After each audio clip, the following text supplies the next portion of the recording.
Lesson 1-3, Real Numbers and the Number Line.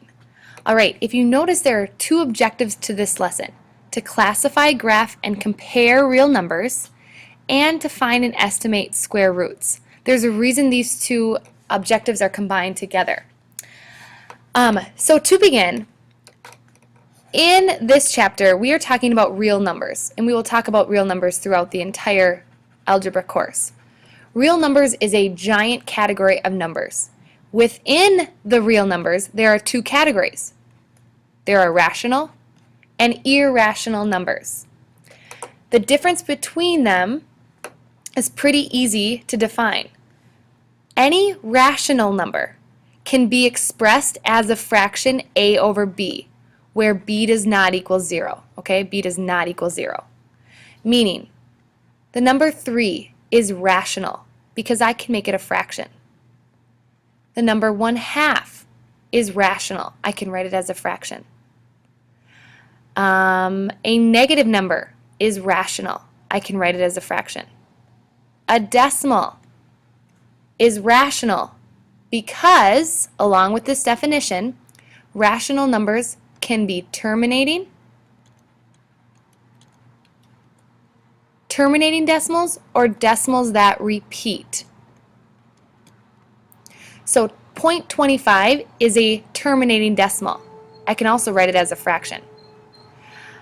A decimal like 8181, and when you see a repeating pattern, that is also rational.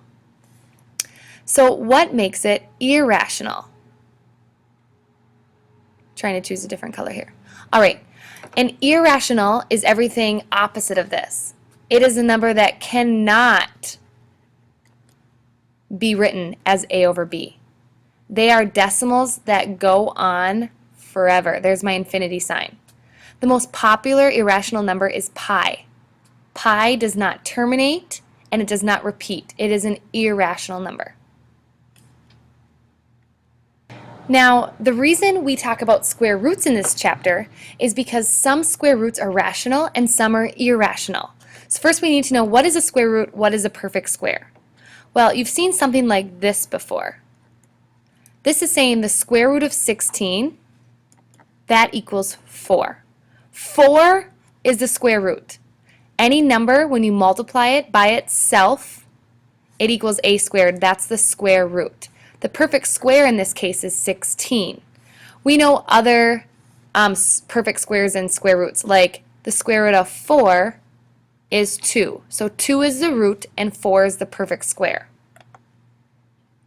All right, and they also want you to know the names of this radical. We've talked about a radical before. This whole thing is called a radical. The square root sign is the radical symbol. And then the number written inside of the radical symbol is the radicand. Okay, so those are just parts to have down in your notes. All right, one way to think about a perfect square. If I have the number 4, so say I have, let's see if I can drag these, 4 square units. I can take these 4 square units and notice that they make a perfect square. Come on, guy, move. There we go. They make a perfect square. Now, if I had 5 units, that would not make a perfect square. 5 is not a perfect square. 4 is. Now, if you want to find the square root of 4, you want to find one side length of that perfect square, in this case 2, because 2 by 2 is a perfect square, and that equals 4. So one way to think if a number is a perfect square, like 9, can I make a square with 9 units? Yes, I can. And the square root of 9 is this side length, which is 3. Okay? All right, so you should know the perfect squares from 1 to 20. For example, if I have a root of 1, that means I just have one square. There's my root of 1. The number of squares in that square is 1 by 1. Well, that's 1. What if I have a root of 2? 2 squares. So one side length is 2, meaning the other side must be 2. 2 by 2. Well, that's 4 squares. A root of 3 would give you 9. A root of 4 would give you 16. And so on and so forth, all the way to a root of 20, which would give you 400 squares. These are important to know just so you can identify those perfect squares. Here's why the book wants you to know them. First, they're going to ask you to simplify a square root. So when you see something like A, what's the square root of 81? They want you to simplify that. It's 9. The root is 9. What's the square root of 9/16? When you see something like this, you can actually apply that radical sign to the top and to the bottom. Square root of 9 is 3. Square root of 16 is 4. So the square root is 3/4. The square root of 64, well, I know that one. That's 8. Square root of 25, that's 5. Square root of 1 over 36 looks like square root of 1 over square root of 36, which equals 1 over 6. Square root of 81 over 121, that's 9/11. Okay, so pretty simple. Those are all perfect squares. Well, what happens if they're not a perfect square? In this problem, they want you to estimate the square root of 386. Now, if you filled out that chart a couple slides back of all the perfect squares, you would notice that 386 does not make a perfect square. So there's two ways to estimate. Method 1, think of the perfect squares you know. On that chart, 19 squared is 361, 20 squared is 400. 386 falls in between. So we found the perfect squares above and below the target number. Then you decide which one's closest. Well, 386 is closest to 400, so the square root is about 20. Method 2, you can actually plug in the square root of 386 on your calculator. You get a decimal, and then round this up. Again, about 20. Let me show you another example. What's the square root of 34? Well, that is not a perfect square. I can't think of a root that equals square root of 34. So think of the ones that are near it. Well, I know the square root of 25 is 5, and the square root of 36 is 6. So the square root of 34 is somewhere in between. 34 is closer to 36, so I'm going to estimate the square root to be 6. I can also plug this into my calculator, and I get 5.8 something. Well, that also rounds up to about 6. So that's how we estimate. All right, so now we're going to get into classifying these real numbers that I was talking about. Remember that the real numbers consist of rational numbers and irrational numbers. Within rational numbers are 3 different types of numbers. Natural numbers, which are your counting numbers, so like 1, 2, 3, and so on. Notice when you count something, you start with 1, not 0. Whole numbers are all of these counting numbers plus the number 0.